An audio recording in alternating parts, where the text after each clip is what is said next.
Salut à tous, c'est Pang de la chaîne, bienvenue sur cette vidéo qui aujourd'hui va parler de croyances, éléments qui, moi, m'intéressent toujours beaucoup, je me pose énormément de questions, je vous ai déjà fait une petite vidéo cette semaine sur le sujet concernant les croyances que l'on peut un peu manipuler, utiliser de la part de nos partenaires, même s'il n'est pas prouvé en tant que tel que c'est vrai. Je vous avais donné l'idée du cerveau.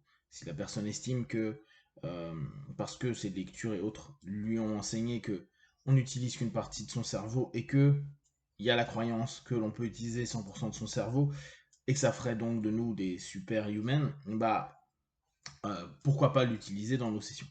Néanmoins, moi, sur le principe de croyance, je suis toujours en questionnement pour voir comment on les construit, qu'est-ce qui se passe d'un point de vue plutôt hypno dans nos croyances. Alors on peut assez facilement capter que quand on a une croyance, on rentre dans une transe qui a un ensemble de patterns, donc de cause à effet, qui nous semble cohérent et donc qui nous met dans un état euh, positif ou négatif en fonction de la croyance, euh, diminuant dès lors l'énergie qu'on va utiliser intellectuellement et ou physiquement par rapport à quelque chose et certainement exploiter des ressources à l'intérieur de nous. On le voit au travers de la religion, quand la personne va faire ses rituels religieux, que ce soit une prière, que ce soit une récitation d'un cantique ou d'une sourate ou n'importe quoi, on voit cette notion où la croyance, donc croire à, euh, permet déjà une espèce d'automatisme et il y a une sorte d'apaisement à ce niveau-là. Le problème, je trouve, de la croyance, et c'est d'autant plus intéressant avec la spiritualité, c'est que croyance et vérité sont peut-être deux choses qui se lient, ou peut-être deux choses qui s'opposent. Et comme je vous le disais cette semaine, je continue à un peu me connecter à certains trucs du bouddhisme, en tout cas Audi, et c'est assez intéressant parce que Siddhartha, par exemple, est dans le truc à dire ne me croyez pas. Ne soyez pas dans la croyance. Soyez dans la notion d'expérience. Et c'est cool parce que si vous y pensez, on a un peu la même chose, on enlève toute spiritualité, hein, mais à Erickson ou dans le mouvement ericksonien, qui est on fait expérimenter les choses, parfois plus qu'on ne l'explique. Bon, moi, je pense qu'il faudrait qu'il y ait à la fois la conscience. D'ailleurs, Siddhartha était beaucoup dans la notion de prenez conscience de, comprenez. euh, et il y a cet ensemble de sagesse et de connaissances qui, qui, qui se relient pour donner part à. Alors, bon, lui, il utilise Siddhartha le mot vérité. Le mot vérité est compliqué, sachant que, bien sûr, comme tout texte spirituel, il y a des paradoxes, c'est-à-dire qu'il n'y en a pas vraiment. Il y a une vérité absolue qui est de dire que rien n'est absolu. Donc, à partir de là, on est pas un peu dans la merde. Euh, et dans ce principe de dire, bah, faut expérimenter plutôt que croire, on a dès lors c'est cette notion à dire, ne croyez pas ce que je dis, mais vivez ce que je vous propose, testez, expérimentez-le, et dès lors, bah, vous en conclurez quelque chose. Donc, ne croyez pas ce qui est proposé par quelqu'un d'extérieur, par un livre, ou par une suggestion X ou Y. Mettez-le sur le plan complètement subjectif de vous-même, empirique. Et à partir du moment où vous vivez une conséquence à cette notion-là, même si elle n'est pas une vérité, elle est votre vérité à cet instant T. Donc, elle est la croyance que vous avez de ce que vous êtes en train d'expérimenter.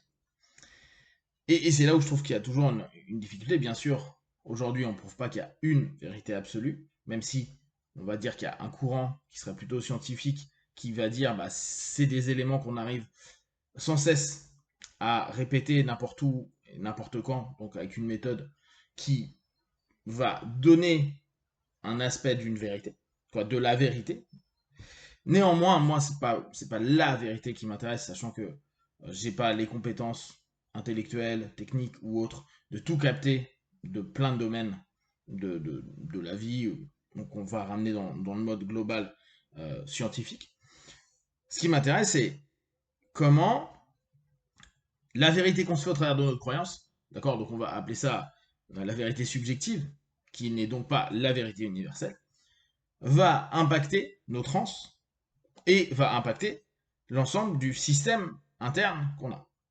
Et ce matin, donc je cogite à ça, ce matin ou hier soir, j'ai dû recevoir un petit mail de Nicoli, donc ce gars-là, Tom Nicoli, c'est un hypno-américain qui est assez connu et qui fait des choses assez sympas, et qui justement là passe sur un petit mail sur la croyance. Donc il donne en fait un peu l'idée de Sadhguru, et du fait que Sadhguru a été quelqu'un qui a pu, en Inde, obtenir et créer des choses que des autres qui ont vécu le même enseignement, donc l'enseignement qui est une vérité avec des croyances sous-jacentes derrière, on va dire, subjectives, ne donne pas les mêmes résultats à tous les apprenants. Donc, en somme, une suggestion, on va le remettre dans notre domaine à nous, une suggestion, quelle qu'elle soit, dans un état de transe, ne va pas donner les mêmes retours. On est tous d'accord avec ça.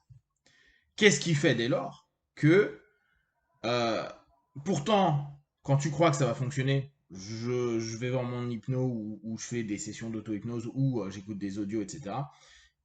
Je me dis que ça va fonctionner pour mon pathos, X ou Y.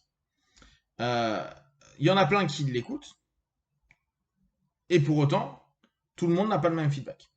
Et il part de ce postulat-là, de dire, bah, ce gamin-là a suivi les mêmes doctrines et enseignements que les autres du village ou des milliers d'autres gamins, et lui était complètement à côté de la plaque par rapport à ça, avait une autre vision des choses et a fait son parcours initiatique avec, au fur et à mesure, une découverte de ses propres croyances au travers de la connaissance du savoir qui a été enseigné, de la vérité proposée, et il y aura un feedback différent. Donc, on en est à, on propose sur une hypnose, sur une session d'hypnose de groupe, les mêmes suggestions à tout le monde, et pour autant, on ne va pas avoir le même impact.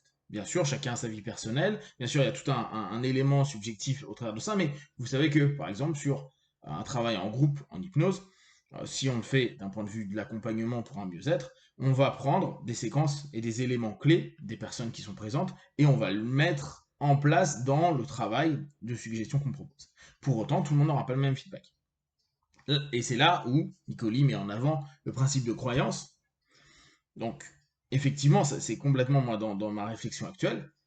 La croyance à ce moment-là, est-ce qu'elle va impacter la réussite ou pas de la session? Est-ce que quelqu'un qui croit, et là on connaît hein, l'effet placebo, qui croit fortement et fermement à au petit médicament ou là à la session ou aux suggestions, va avoir un feedback factuellement plus positif que ceux qui y croient un petit peu ou un petit peu moins. Et comment on va pouvoir jauger la croyance de quelqu'un? Comment on peut savoir que il a une croyance forte ou pas une croyance forte? Et est-ce que le doute dans la croyance enlève la croyance? Dès lors, on ne croit plus, ou on est dans un doute de croyance, donc on y croit moins, donc il y a moins d'impact.